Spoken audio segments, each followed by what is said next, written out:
پاکستان بننے سے قبل ہمارے ذہن میں ایک خاکہ تھا مسلمانوں کے حقوق کے تحفظ کے لیے.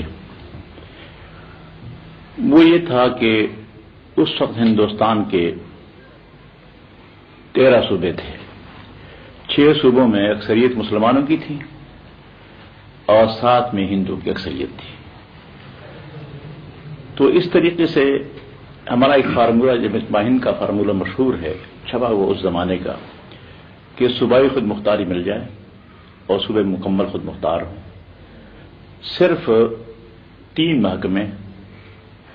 مثلا ڈیفنس ہے یا مواصلات ہے اور فارن افیئرز یہ جو ہے مرکز کے ساتھ ہوں اور باقی صوبے خود مختار ہوں. اس کے ساتھ ساتھ مرکزی پارلیمنٹ میں تناسب نمائندگی کا اس طرح ہو کہ مسلمان قوم اور ہندو یہ دونوں اکثریتی اقوام شمار ہوں گی اور ان کا تناسب جو ہے وہ 45% پارلیمنٹ میں ہوگا اور باقی 10% وہ دوسری اقلیتیں ہوں گی. تو اس طریقے سے خیال یہ تھا کہ ہندوستان ایک بھی رہے گا اور مرکزی پارلیمنٹ میں جو حقوق کے ضائع ہونے کا خطرہ تھا وہ بھی ٹل جائے گا اور صوبوں کی خود مختاری سے باقی مسلمانوں کے مسائل جو ہیں وہ بھی حل ہو جائیں گے. اور یہ تجویزیں جو ہیں بہرحال اس وقت ذہن میں ابھرتی تھیں. چنانچہ ایسا بھی ہوا کہ جب شملہ کانفرنس میں وہ ایک وفد آیا تھا لارڈ پیتھک لارنس کا یا سر اسٹیفورڈ کرپس وغیرہ کا تو ان سے جو فیصلہ ہوا تھا تو اس میں یہ تھا گروپ بنائے گئے تھے اے اور بی اور سی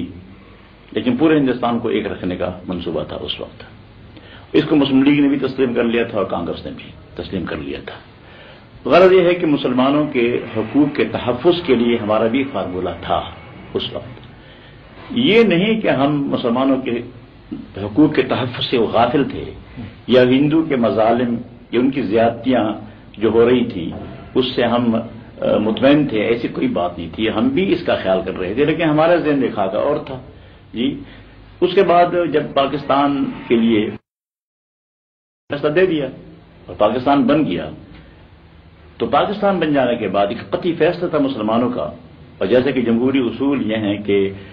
میجارٹی کا فیصلہ جو ہے وہ لازماً تسلیم کرنا پڑتا ہے تو ہم نے فیصلہ تسلیم کیا اور پاکستان بن جانے کے بعد سب سے پہلے ہماری جماعت نے اعلان کیا کہ اب ہم اس کے بعد پاکستان کو تسلیم کرتے ہیں اور پاکستان کے استحکام کے لیے اس کی ترقی و بقا کے لیے اس کے نظریے کے لیے ہم جان توڑ کوشش کریں گے. اور اس طریقے سے یعنی مرکزی جمعیت علماء ہند کی طرف سے بھی ہمارے پاس یہ خطوط آئے اور انہوں نے کہا کہ آپ اپنی سروس پر کام کریں اور یہ کہا کہ اب پاکستان بن چکا ہے اب نہ ہم نے اس سے اختلاف کرنا ہے اور نہ تم نے اختلاف کرنا ہے. وہاں سے بھی ہدایت تھی. چنانچہ ہم نے پاکستانی کی حیثیت سے چونکہ ہماری پیدائش یہاں کی تھی ہم تو یہاں کے تھے اپنے ملک کی آزادی کے لیے کوشش کر رہے تھے تو ہمارا ملک تو یہی تھا جہاں ہم پیدا ہوئے تھے تو اسے لازم بقا و سالمیت کے لیے اور اسلامی نظریہ حیات کے لیے جو بنیاد ہے پاکستان بنانے کی اس کی حمایت کی اور 31 سال سے اس پر ہم گامزن رہے ہیں اور ہم نے جو خدمت ہم سے ہو سکی وہ حقیقی خدمات پاکستان کے لیے پیش کی. مولانا اسی سلسلے میں میرے ذہن میں ایک سوال پیدا ہوتا ہے کہ پاکستان اسلام کے نام پر بنا اور آپ نے بھی اسلام کی اس وقت خدمت کر رہے ہیں. سوال یہ پیدا ہوتا ہے کہ اس پاکستان میں نظام اسلام کا معاشی نظام کیسے نافذ کیا جاتا ہے؟ اول تو وہ ہے کیا اور پھر یہ کہ اس کے کیا؟ اصل میں یہ ہے کہ پاکستان کے مسلمانوں نے پاکستان میں اسلامی نظام کی ترویج اور اس کی تنفیذ کوئی خاص توجہ نہیں تھی اور پتہ نہیں کہ اس میں رکاوٹ کون تھے. یہ ہے کہ جو لوگ مغربی تہذیب سے متاثر تھے اور ان کا ہولڈ ہے پاکستان پر پورا مکمل سیاسی اثر اور رسوخ انہی کا ہے مغربی تہذیب سے اتنے مرعوب ہیں کہ اسلام کی طرف وہ جانے کی ان کے قدم جو ہے آگے بڑھ نہیں رہے. چنانچہ اسلام کا معاشی نظام اگر نافذ ہو جاتا سب سے پہلی چیز یہ ہے کہ بغیر سود کے بینکاری کا نظام جو ہے یہ اسلامی ایک نظام ہے اب اس وقت نہیں، بہت کافی زمانے پہلے بہت سے ملکوں میں ایسے بینک قائم کیے گئے ہیں جو بغیر سود کے چل رہے ہیں اور اسلامی اصول کے مطابق چل رہے ہیں۔ یہ نظام جو ہے ایک دفعہ ایسا بھی، ہم سن 64 میں مصر میں قاہرہ میں ایک مؤتمر میں شریک تھا خود، اس میں اسی اسلامی بینکاری کا مسئلہ جو ہے وہ زیر بحث اور ایک مکمل بینک کا نظام وہ تجویز ہو گیا تھا اور اس کی پھر کاپیاں بھی تقسیم کرائی گئی تھیں، وہ پورا نظام نقشہ مکمل موجود ہے۔ تو اگر ایک نظام جو ہے ایسا بینکاری کا بغیر سود کے نافذ ہو جاتا تو اس سے بہت سے لوگوں کو بڑے فوائد اور اس کے برکات ہوتی۔ اس کے علاوہ میں یہ بھی عرض کر دوں کہ اسلام میں معاشی مشکل پیش آتی ہی نہیں، بنیادی طور پر وہ یہ ہے کہ اسلام میں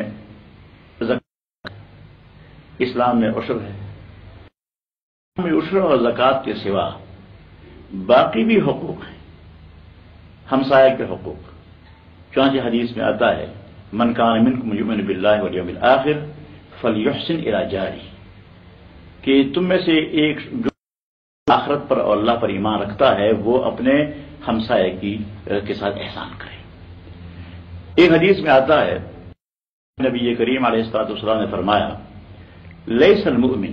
الذی یبیت شبعان وجارہ فی جنبہ جائع، کہ وہ شخص مومن نہیں ہے